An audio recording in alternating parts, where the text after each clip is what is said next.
غریب تو اپنی غربت سے مجبور ہوتا ہے، اور یہی میرے وارثوں کی بے بسی تھی۔ انہوں نے دلاور خان کی پیشکش کو قبول کر لیا اور کافی رقم لے کر طلاق نامہ لکھ کر دے دیا۔ اب میں آزاد تھی۔ میں کمسن تھی، وہ مجھ سے عمر میں کافی بڑا تھا۔ اس کا روب مجھ پر ایسا طاری رہتا کہ جو وہ کہتا تھا بلا چوں چرا مان لیتی تھی۔ نکاح کے بعد اس کے گھر میں میری جو حیثیت متعین ہوئی، اس کا تو میں تصور بھی نہ کر سکتی تھی۔ سارے گھر کی مالک تھی۔ دلاور خان مجھ پر جان نچھاور کرتا تھا۔ اس نے مجھے سونے سے پیلا کر دیا تھا۔ میں جو کڑی دھوپ میں کھیتوں میں جلتی تھی، آج ٹھنڈی حویلی میں سکھ چین اور آرام کی نیند سوتی تھی، اور نوکرانیاں میرے آگے پیچھے پھرتی تھیں۔ میں سچ مچ بھکارن سے ملکہ بنا دی گئی تھی۔ بھلا ایسے نصیب کسی لڑکی کے ہو سکتے ہیں؟ شاید کروڑوں میں کوئی ایک ایسی ہوتی ہوگی۔ میں جس قدر اپنی قسمت پر ناز کرتی کم تھا۔ میں غربت کے دہکتے جہنم سے نکل کر دلاور خان جیسے بڑے آدمی کی عزت بن گئی تھی، اور اس کے پیار کی چھاؤں تلے آ گئی تھی۔ میرے میکے والوں نے مجھ سے پھر کوئی ناتا نہ رکھا۔ ایک ماں تھی جس نے ساتھ نہ چھوڑا۔ وہ چوری چھپے ملنے آ جاتی تھیں، اور کبھی کبھی میرے بیٹے کملے کو بھی اپنے دوپٹے کی اوڑ میں لپیٹ کر لے آتی تھیں۔ جب تک میں دلاور خان کے بچے کی ماں نہ بنی، دلاور نے میری ماں کے آنے پر کوئی اعتراض نہ کیا۔ لیکن جب اس کے گھر میں نے پہلے بیٹے کو جنم دیا، تو پھر اس نے مجھے بتا دیا کہ اب مجھے اپنے میکے سے کوئی تعلق نہیں رکھنا ہے۔ خاص طور پر پہلے شوہر کے لڑکے کے لیے اس گھر میں کوئی جگہ نہیں ہے۔ پہلے میں صرف دلاور خان کی محبوب تھی، اب اس کے بیٹے کی ماں بن چکی تھی، اور یہ زنجیر باقی سب زنجیروں سے زیادہ مضبوط تھی۔ اب میں کملے کو یاد کر کے تڑپتی تھی، مگر اس سے مل نہیں سکتی تھی۔ وہ میرا بیٹا تھا، میں اسے کیسے بھول سکتی تھی؟ میرا ایک بیٹا تو سونے کے پالنے میں جھول رہا تھا، اور دوسرے کو زمین پر بچھانے کے لیے دری کا ٹکڑا بھی میسر نہ تھا۔ کملے کے لیے چوری چھپے کچھ نہ کچھ رقم بھیجا کرتی تھی، مگر اس سے میری تسلی نہ ہوتی تھی۔ وہ ہر دم یاد آتا تھا۔ اس سے جدائی کا مجھے بہت غم تھا، لیکن اس سے بھی زیادہ غم تو اس بات کا تھا کہ وہ عشرت کے ہاتھوں ختم ہو رہا تھا، اور میں مخملی بچھونوں پر سوتی تھی۔ شاید بعض غم تقدیر میں اٹل ہوتے تھے، موت کی طرح۔ جتنی بھی خوشی ملے وہ غم نہیں ٹلتے۔ جب تک سانس چلتی ہے ساتھ رہتے ہیں۔ ایسا ہی غم مجھے اپنے بیٹے کملے کی جدائی کا تھا۔ زندگی کے دن بسر ہوتے رہے۔ دلاور خان کے گھر مجھے ہر طرح کا سکھ اور آرام ملا۔ اس شخص نے کبھی کوئی دکھ نہ دیا۔ میری ہر خواہش اس نے پوری کی۔ میں نے بھی اس کے عوض اس کے ہر حکم کی تعمیل کی۔ ایک اطاعت گزار بیوی بن کر اس کے دل کو سکون اور آرام پہنچایا، یہاں تک کہ کملے کو بھی بھلا دیا۔ اپنی ممتا کو بھی موت کی نیند سلا دیا۔ دلاور خان کے گھر میں نے 5 بیٹوں کو جنم دیا۔ میرے کالے بال ان کی محبتوں کی دودھیا روشنی میں سفید ہو گئے۔ دلاور خان نے ساری زمین اپنی زندگی میں ہی میرے نام کر دی تھی۔ وہ مجھ سے کہا کرتا تھا کہ گوہر، کیا خبر تیرے لڑکے تجھ سے وفا کریں یا نہ کریں، اس لیے میں جائیداد ان کے نام نہیں کروں گا، میرے بعد تو خود ان میں بٹوارا کرتی رہنا۔ دلاور خان عمر میں مجھ سے کافی بڑا تھا۔ وہ مجھ سے پہلے ہی موت کی راہوں کا مسافر بنا۔ اس کے مرنے کے بعد پتہ چلا کہ تنہائی اور بیچارگی کیا شے ہوتی ہے۔ جب تک وہ زندہ تھا کسی بات کی پرواہ نہ تھی، اب ہر بیٹے کی خوشنودی کی پرواہ کرنا پڑتی تھی۔ میرے سب بیٹے اپنے اپنے مشغلوں میں اور خوشیوں میں گم تھے۔ انہیں میری تنہائی اور بیوگی کا ذرا احساس نہ تھا۔ بڑا بیٹا شادی کر کے الگ ہو گیا، وہ کبھی کبھار میرے پاس آتا تھا۔ اس سے چھوٹا بھی اپنی بیوی کا غلام بن گیا۔ تیسرا حیدرآباد اور چوتھا نواب شاہ میں پڑھتا تھا۔ پانچواں اور سب سے چھوٹا گھر پر ہی رہتا، مگر گھر بار اور کام کاج سے کوئی دلچسپی نہ تھی۔ وہ سارا دن کار لے کر گھوما کرتا اور اکثر راتوں کو گھر سے غائب رہتا۔ دوستوں نے اس کا دماغ خراب کر دیا تھا، کسی کو خاطر میں نہ لاتا، مجھ سے بھی سیدھے منہ بات نہ کرتا۔ پڑھائی سے اسے کوئی رغبت نہ تھی، میٹرک بھی اس نے بڑی مشکل سے پاس کیا۔ جس قدر سکھ مجھے دلاور خان کی ذات سے ملا، اتنا ہی دکھ اس کے بیٹوں نے پہنچایا۔ مجھے ان 5 سے بے حد محبت تھی، یہ میرے لختے جگر تھے۔ اب میں بوڑھی ہو چکی تھی۔ 5 بیٹے دلاور خان کی طرح ماشاءاللہ قداور اور جوان تھے۔ میں انہیں دیکھ کر جیتی تھی۔ دل یہی چاہتا کہ ایک پل کے لیے بھی یہ میری نظروں سے اوجھل نہ ہو۔ میرا ان کے سوا کون تھا؟ میکہ چھوڑے مدت گزر چکی تھی۔ وہ غریب مزارے تھے۔ دلاور خان کی حویلی میں ان کے لیے کہاں جگہ تھی؟ میں ان کے لیے اور وہ میرے لیے مر چکے تھے۔ دولت کی تفریق نے سارے رشتے ناطے مجھ تو پہلے ہی توڑ دیے تھے۔ جب تک دلاور خان زندہ رہا، مجھے اس نے تنہائی کا احساس نہ ہونے دیا۔ دلاور خان کی محبت ایک سمندر تھی، جس میں ڈوب کر میں نے اپنا ماضی بھلا دیا تھا، یہاں تک کہ اپنی کوکھ کے جائے کو بھی بھلا بیٹھی تھی۔ حالانکہ وہ مجھے بھولتا نہ تھا۔ ہر لمحہ قدم قدم پر کملے کی یاد میرے دل میں چٹکیاں کاٹتی رہتی تھی، مگر ان پانچوں بیٹوں نے مجھے اس کی جانب جانے نہ دیا۔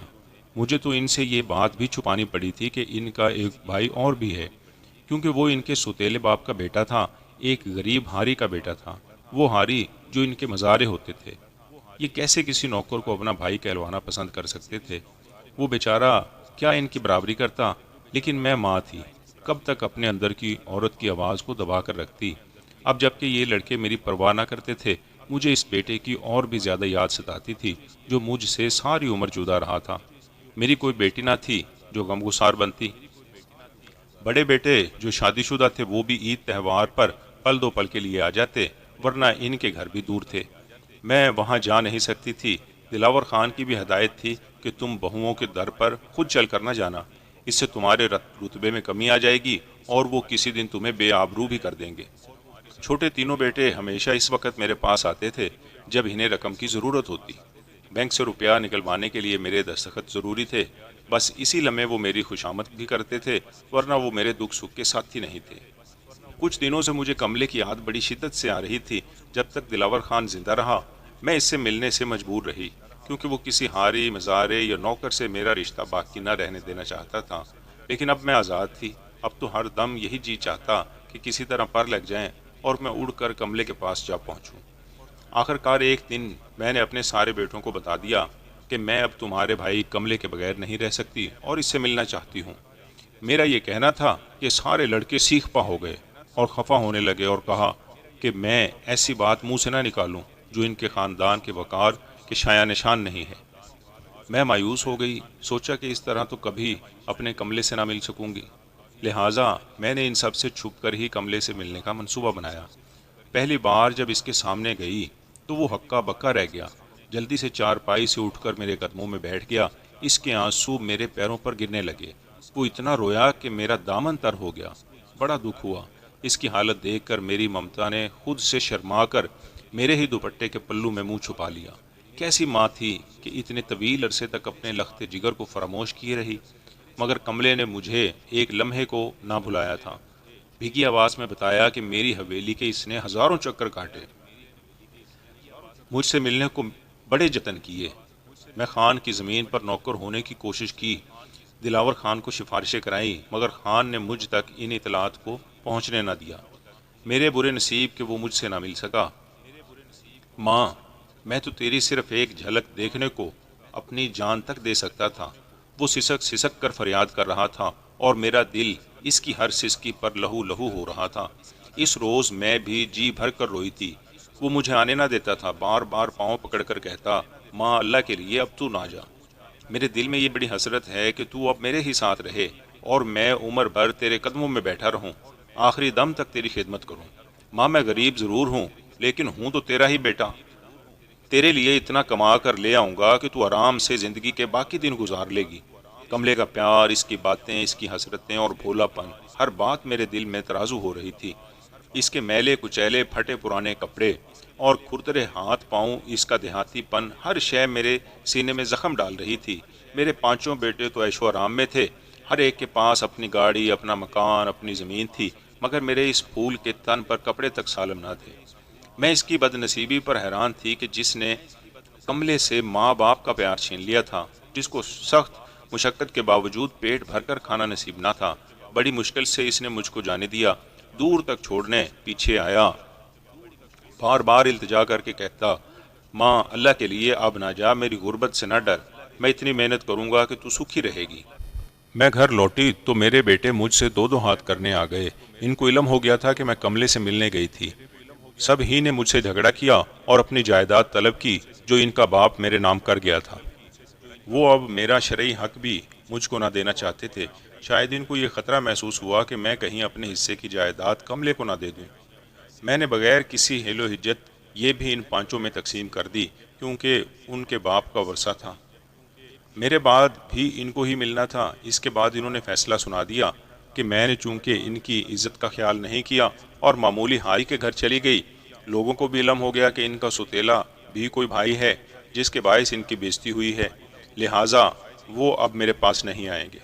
مجھ کو بڑا دھچکا لگا، میرے اپنے بچے جن کو میں نے جنم دیا، پالا پوسا، آج دولت کے گھمنڈ میں مجھ ہی کو آنکھیں دکھا رہے تھے، اس لیے کہ آئندہ میں ہمیشہ کے لیے کملے کو بھول جاؤں اور وہ بھی دوبارہ اس سے ملنے کی جرت نہ کروں۔